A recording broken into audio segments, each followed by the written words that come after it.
nous allons voir comment faire notre démarrage du mat en ligne droite. Alors, pour obtenir un démarrage en bord bien lisse, nous allons aligner toutes nos paires sur la ligne de départ. Ce démarrage sera valable pour tous les cœurs que je vais vous proposer, à l'exception du démarrage quand nous aurons en plus la paire derrière l'épingle. Donc là, je ferai une vidéo à part, mais vous pouvez réutiliser cette vidéo même si le cœur ensuite se fait en gris ou avec des torsions, parce que nous ferons toujours au moins un ou deux petits passages en mat pour mettre nos fuseaux en place.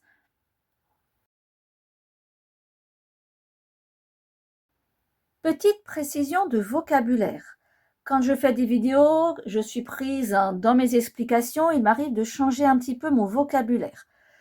Alors, pour la paire de meneurs, celle qui va faire le zigzag, je dis la paire de meneurs, les meneurs, et il m'arrive même de dire le meneur. C'est la même chose, on parle toujours de cette paire-ci. Pour les autres paires, qu'on appelle passives ou paires de chaînes, le vocabulaire veut dire la même chose. Donc, paire de chaînes, c'est vraiment ces paires qui vont aller tout droit.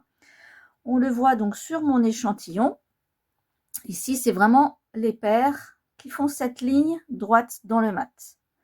Paire passive ou paire de chaînes, c'est la même chose. Pour le vocabulaire du point technique, le point fermé, qu'on appelle aussi passé dans d'autres régions. Voilà comment je vais l'expliquer. Il y a plusieurs façons de le dire, mais ça revient au même. Le geste, c'est celui-ci. Comment appeler ces différents mouvements? On peut numéroter les fuseaux, fuseau 1, 2, 3, 4, et après nommer chaque mouvement. Donc fuseau 2 sur fuseau 3, donc 2 sur 3, 1, 2, 3, 4, 4 sur 3, 2 sur 1, 2 sur 3. On retrouve beaucoup maintenant le vocabulaire croisé, tourné. Je vais utiliser plutôt celui-ci. Donc, croisé, ça va être celui-ci, on croise, donc 2 sur 3. Tourné, ça va être celui-ci et celui-ci en même temps. En fait, c'est une torsion. Et on finit par un croisé. Donc, si je reprends, ce sera croisé, tourné, croisé. Et là, nous venons d'effectuer un point fermé ou une passée.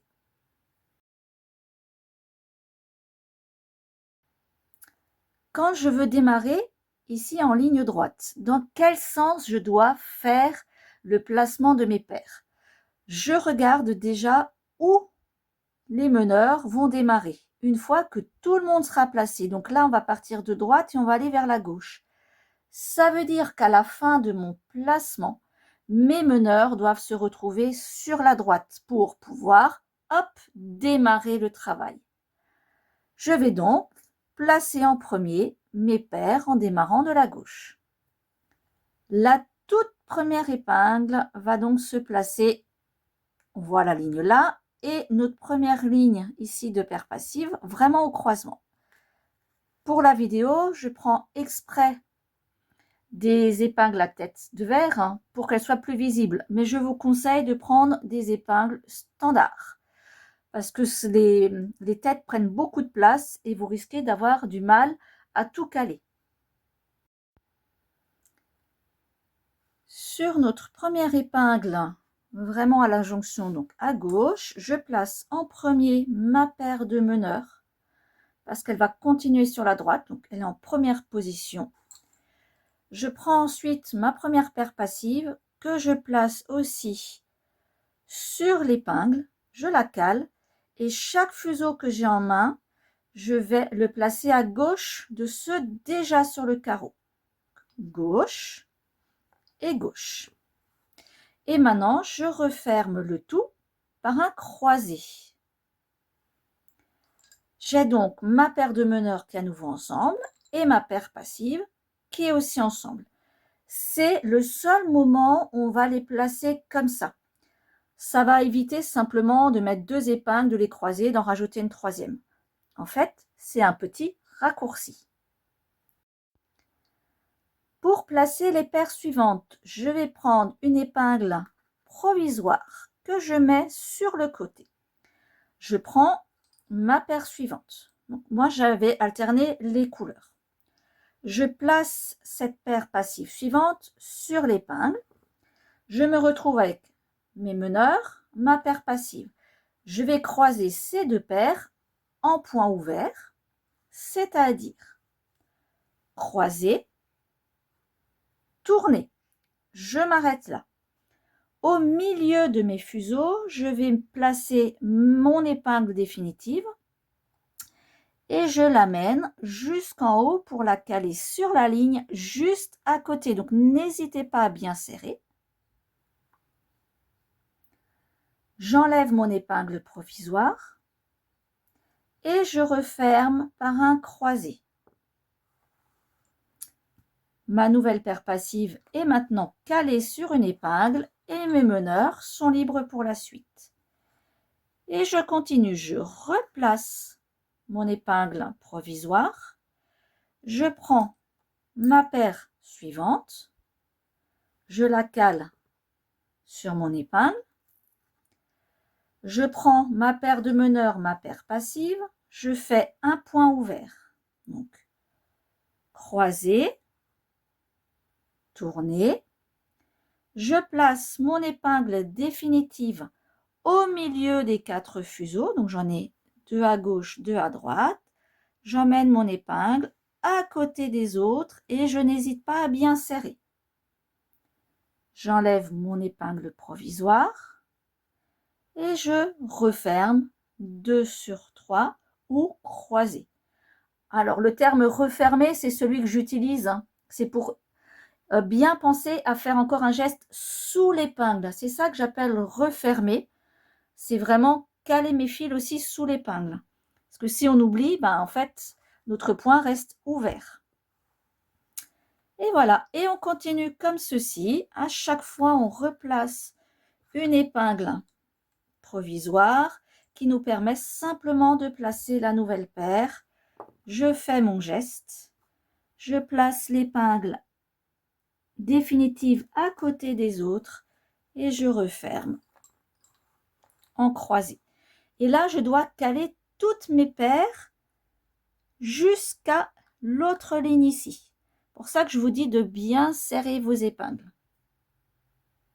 Je vous laisse placer les autres paires et on se retrouve quand tout le monde sera en place.